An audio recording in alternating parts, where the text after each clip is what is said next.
Walaupun telah berusia 50 tahun, Masjid Al-Hasani masih gah berdiri sebagai nadi ibadah kepada penduduk di Mukim Kubang Gendang, Cetok, Pasir Mas, Kelantan. Bagaimanapun, pertambahan penduduk yang drastik menyebabkan ia tidak mampu lagi ditampung oleh infrastruktur Masjid Al-Hasani yang hanya berkeluasan 1,200 kaki persegi.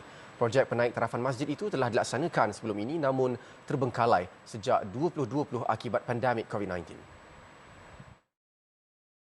Masjid Al-Hasani merupakan antara masjid utama di Mukim Kubang Gendang dan menjadi tumpuan penduduk 7 kampung sekitar seperti Kampung Pohon Gelugur, Sungai Batu, Pok Silang, Belukar Pasir, Tanduk dan Kampung Keling. Pengerusi masjid berkenaan yang juga Imam Muda Cik Omar Ismail berkata, selain memperbesarkan ruang solat, pihaknya juga dalam proses untuk menjadikan kawasan tersebut sebagai pusat ilmu dengan membina tahfiz untuk pengajian anak-anak yatim secara percuma serta kediaman warga emas. Kita hendak bina rumah penempatan orang tua sebanyak 10 buah bilik, yang mana orang tua ini akan duduk di sini adalah secara percuma. Kita beri peluang kepada mereka untuk belajar dan mengerjakan solat secara berjemaah setiap waktu. Dan begitu juga perancangan yang ketiga, kita nak bina satu tahfiz anak yatim dan mereka juga belajar secara percuma ditanggung oleh pihak masjid. Dan yang ketiganya, kita memerlukan kawasan. Oleh kerana kawasan masjid kita ini adalah sangat-sangat terhad.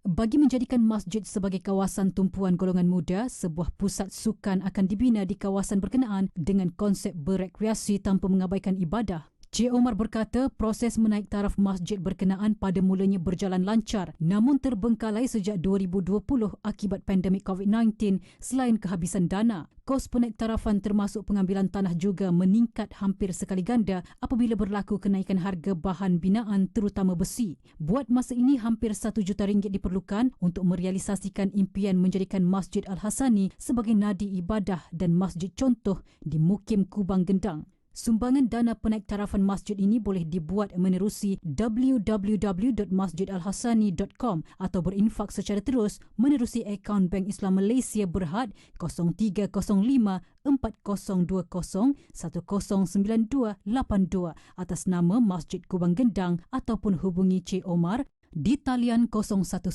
990 3442.